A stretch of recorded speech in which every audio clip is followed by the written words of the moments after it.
Welcome to AI Book Highlights. Today we're really getting into a powerhouse of a book. Tony Robbins' Reawaken the Giant Within. It's a classic for a reason. Huge book, though. Exactly. So forget trying to read all, 500 pages. We're pulling out the absolute core ideas, the real game changer. The stuff you can actually use. Right. Think of this as your shortcut. We're aiming to give you maybe 5 key highlights and some solid takeaways you can run with, whether it's for your job, relationships, or just getting more out of life. Sounds good. Where do we start? Okay, first up, one of the absolute foundational ideas, neuro associations. Ah, yes. Pain and pleasure. Pretty much.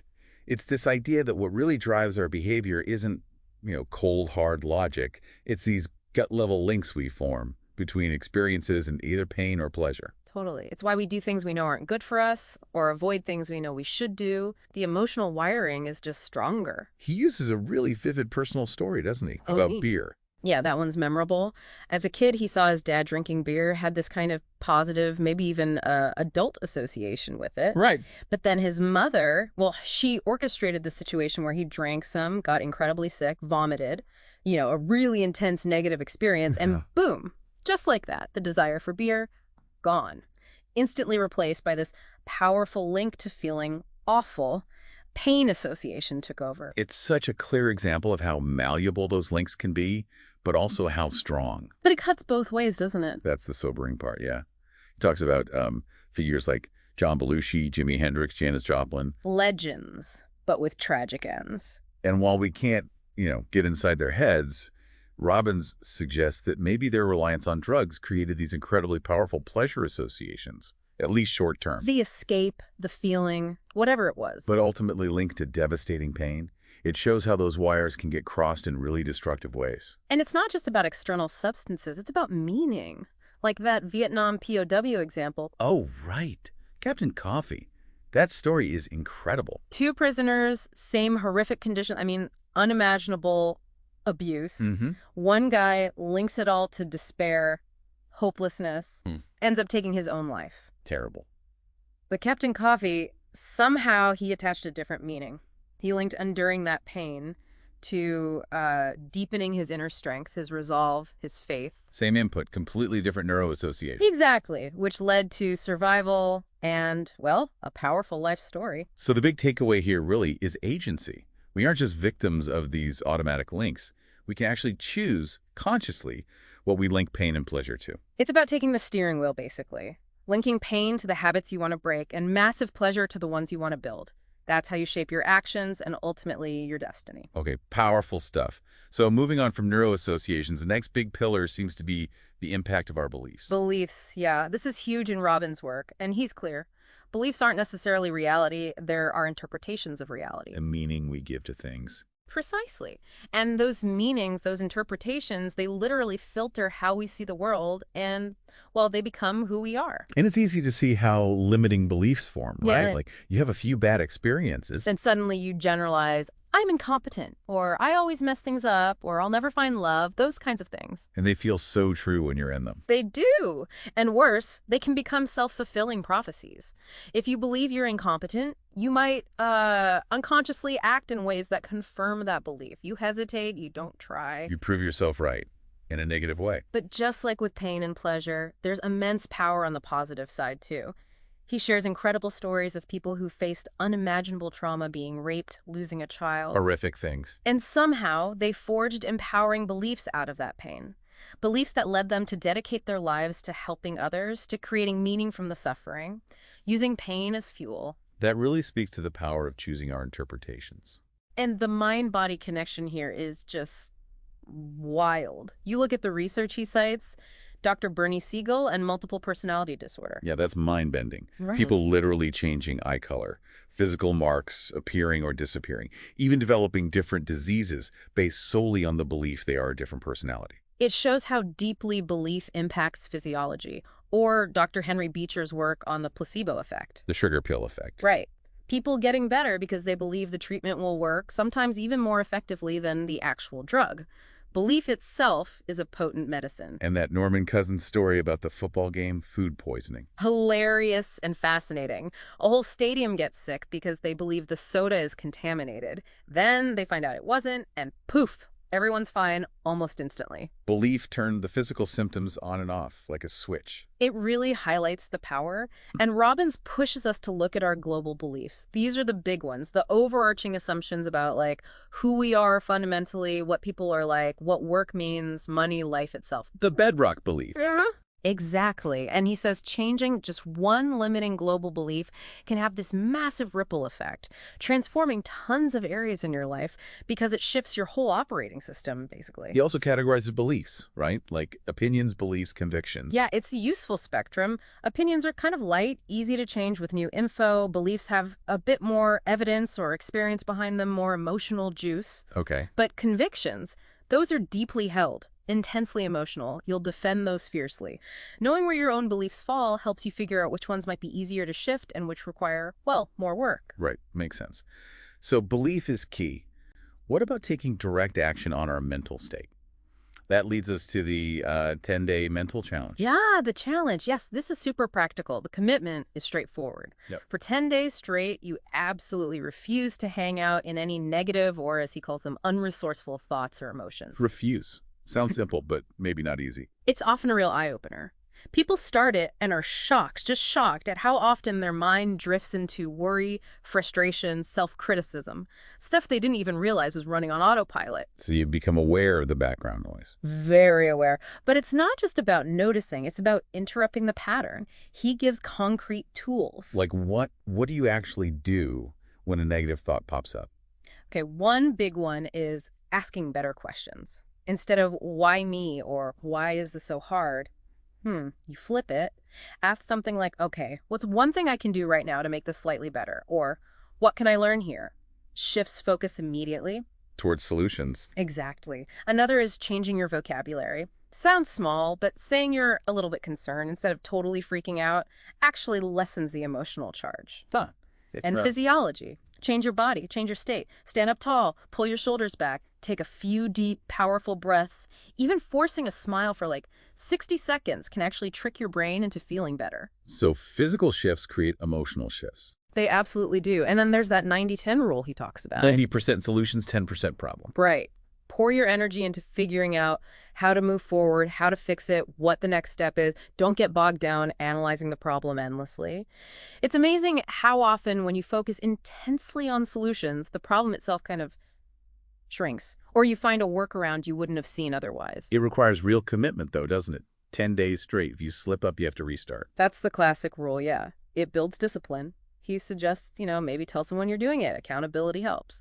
Or keep a journal track when the negative thoughts hit, what triggered them, and which strategy you used to snap out of it. Reinforces the new habit. Absolutely. It's all about replacing old, worn-out mental paths with new, empowering ones. Maybe instead of ruminating, you pick up an inspiring book, or go for a walk, or call a positive friend.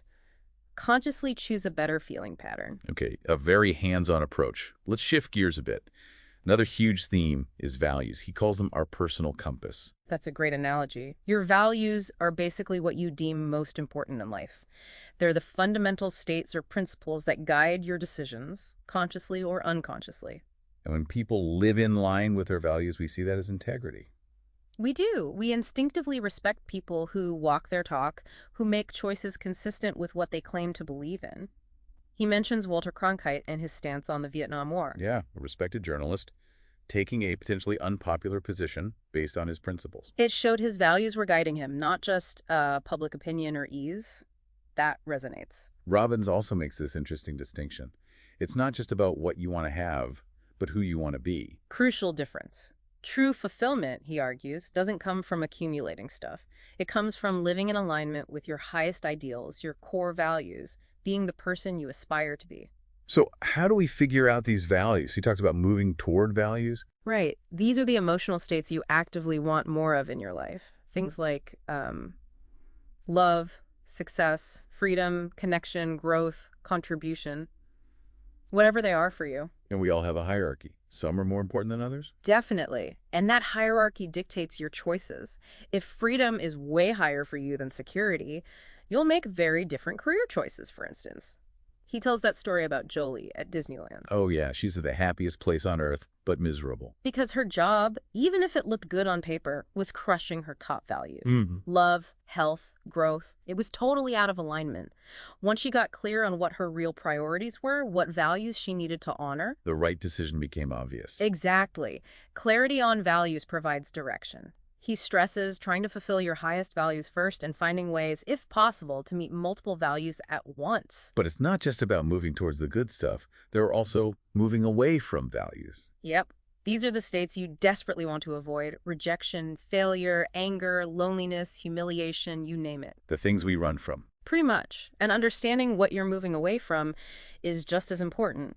It reveals why you might have certain patterns, maybe self-sabotage or procrastination, like Lori, in his example, who avoided negativity so much it led her to put things off. Because starting might mean facing potential failure or criticism. Right. So identifying both sets of values, what you move towards and what you move away from, gives you a much fuller picture of your internal compass and what's driving your behavior. Okay, so values set the direction, but then there's another layer, rules. This sounds almost legalistic. Yeah.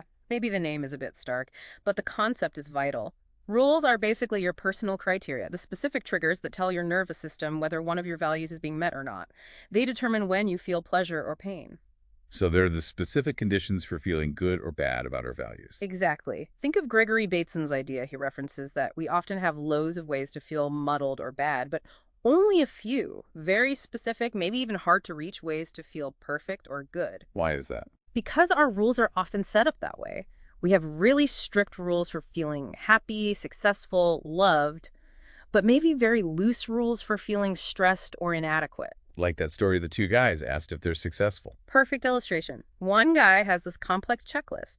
Well, I need to make X amount of money, have Y status, own Z things my kids need to. It's complicated. His rules make success hard to achieve. And the other guy? His rule, am I above ground? Hmm. Simple, achievable, guarantees he feels successful every single day. Wow. Okay, that highlights the difference between empowering and disempowering rules. Massively. Empowering rules make it easy to feel good. They're usually within your control, flexible, focused on progress, not perfection. Disempowering rules make it hard to feel good. They're rigid, maybe dependent on other people's actions, often unrealistic. He uses Lori again as an example of disempowering rules, right? Yeah, her initial rules for feeling loved or healthy or secure were so demanding and externally focused that she was almost guaranteed to feel like she was failing most of the time. Constant pain. So what's the solution? Just change the rules. Pretty much. Consciously design rules that serve you. Make it easy to trigger pleasure, easy to feel like you're meeting your values. Make it harder to feel bad. Your rules for success could be about effort, learning, or contributing things you control rather than just external outcomes. Like Lori's new rules, focusing on expressing love, moving her body, feeling gratitude. Things she could do. Exactly. Empowering rules put you back in the driver's seat of your own emotional state. And this links back to that idea. Every upset is a rules upset. Say more about that. That sounds really insightful. When you feel angry, frustrated, disappointed, chances are one of your internal, often unspoken rules has been broken, either by you or you perceive someone else has broken it. Like if my rule for respect is people should always listen without interrupting and someone cuts me off. Boom! Rule violation. Upset follows. Recognizing this helps you see that the conflict isn't just about the event, it's about the clashing rules. This is huge in relationships. We often assume others share our rules, but they rarely do completely. So we need to actually communicate our rules. Or at least understand our own first, and then maybe communicate the important ones and make agreements. It avoids so much misunderstanding and conflict if you know what the rules of the game are for each other. Fascinating. Okay, we've covered a lot. Neuro associations, beliefs, the mental challenge, values, rules. Let's try to crystallize this into some actionable takeaways for anyone listening. What's the first step someone could take, like today? Okay, takeaway 1. Get conscious about your pain and pleasure links. Pick one area where you feel stuck, maybe procrastination, a bad habit, a relationship pattern. Ask yourself, honestly, what pain am I trying to avoid here? What fleeting pleasure am I getting? Getting into the subconscious drivers. Right, and then ask, are these links actually serving me? Probably not if you feel stuck. So start consciously associating pain with that old pattern. Really feel the negative consequences. And vividly imagine and feel the pleasure of a new, better behavior, like Robbins did with the beer, make the emotional link strong. Okay, actively rewire the association. What's takeaway two? Challenge a limiting belief. Just pick one that you suspect holds you back. Maybe I'm not creative, or I'm bad with money, or people always let me down. Something specific. Yes. Then question it relentlessly. What's the actual evidence? Is it fact or just an old story you keep telling yourself? What has believing this cost you? What pain has it caused? And crucially, what pleasure, what amazing possibilities could open up if you let it go and adopted a more empowering belief instead? So interrogate the belief, Hmm. understand its cost, and focus on the benefit of changing it. And commit to actively looking for evidence that contradicts the old belief. Train your brain to see differently. Got it. And the third takeaway. Initiate your own version of the mental challenge. Maybe not 10 days straight right off the bat if that feels too daunting. Try it for 1 day or 3. Start small. Yeah. The main thing is to start paying close attention to your thoughts. When you catch yourself dwelling on something negative or unhelpful, interrupt it. Use one of those state changers we talked about. Deep breaths, ask a better question, change posture. Exactly. Pick one or two that feel easy for you.